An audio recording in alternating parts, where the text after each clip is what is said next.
Doctor, ഈ heart അറ്റാക്കിൻ്റെ warning signs നമുക്ക് മനസ്സിലാക്കാൻ കഴിയും? തീർച്ചയായിട്ടും. ഇപ്പോൾ ഹൃദയാഘാതത്തിന് വാർണിംഗ് സൈൻസ് പൊതുജനങ്ങൾ മുഴുവൻ അറിഞ്ഞിരിക്കുന്ന ഏറ്റവും നല്ലതാണ്. കാരണം അതിൻ്റെ എന്തുകൊണ്ട് അറിഞ്ഞിരിക്കണം എന്നുള്ളത് ഞാൻ ആദ്യം ഒന്ന് വിശദീകരിക്കാം.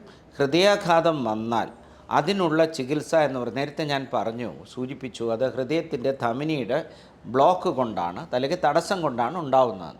ഒരു തടസ്സമുണ്ടെങ്കിൽ എത്രയും പെട്ടെന്ന് തടസ്സം മാറ്റുക, അതല്ലേ സാധാരണ ഒരു മനുഷ്യൻ ചിന്തിക്കുക. ഇതേ കാര്യം തന്നെയാണ് ഹൃദയത്തിനും ആവശ്യം. ഹൃദയപേശികൾക്കുണ്ടാകുന്ന തടസ്സം എത്രയും പെട്ടെന്ന് നീക്കം ചെയ്യുന്നു, അത്രയും കുറഞ്ഞ ക്ഷതം മാത്രമേ ഹൃദയപേശികൾക്ക് സംഭവിക്കുകയുള്ളൂ. നമ്മുടെ ചികിത്സയുടെ ഉദ്ദേശം എത്രത്തോളം ഹൃദയപേശിയെ സംരക്ഷിക്കാമോ അത് സംരക്ഷിക്കുക എന്നുള്ളതാണ്.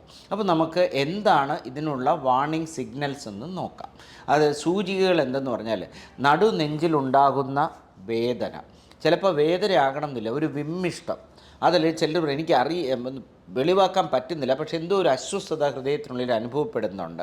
അത് ഒരു പോയിന്റിലായിട്ടല്ല, മൊത്തമായിട്ട് വരുന്നൊരു വേദന, ഒരു സമ്മർദ്ദം, അല്ലെങ്കിൽ ഒരു വെയിറ്റ് എടുത്ത് വെച്ച പോലത്തെ ഫീലിംഗ്, ഉള്ളിൽ നിന്നൊരു പ്രഷർ വരുന്ന പോലത്തെ ഫീലിംഗ്, അല്ലെങ്കിൽ ഒരു എരിച്ചിൽ, ഗ്യാസ് പോലെ തോന്നുന്നു. ആ ജീവിതത്തിൽ അതുവരെ ഗ്യാസ് വരാത്ത ഒരു വ്യക്തി എന്തെങ്കിലും ഒരു പ്രത്യേക സാഹചര്യത്തിൽ ഗ്യാസ് ആണ് എന്ന് പറഞ്ഞൊരു സോഡ വാങ്ങിച്ച് കുടിക്കുന്നതിനേക്കാളും നല്ലത് എത്രയും പെട്ടെന്ന് ഒരു ECG എടുത്ത് അത് ഗ്യാസ് അല്ല, അത് ഹൃദയത്തിൻ്റെ അസുഖമാണ് അല്ലെങ്കിൽ അല്ല എന്ന് ഉറപ്പ് വരുത്തുക എന്നുള്ളതാണ്.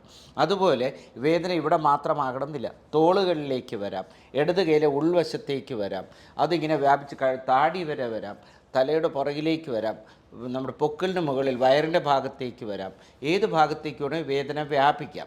കൂട്ടത്തിൽ ശ്വാസം മുട്ടലോ അമിതമായ വിയർപ്പ് പൊടിയുകയും ചിലപ്പം അകാരണമായ ക്ഷീണം, ഇതായിരിക്കും ചിലപ്പോൾ പ്രായമായവരിലുണ്ടാകുക. ഒരു കാരണമില്ല, പെട്ടെന്നൊരു ക്ഷീണം പോലെ വരിക, ഒരു വിയർപ്പ് വരിക, ഇതെല്ലാം ഹൃദ്രോഗത്തിൻ്റെ ലക്ഷണമാകാം.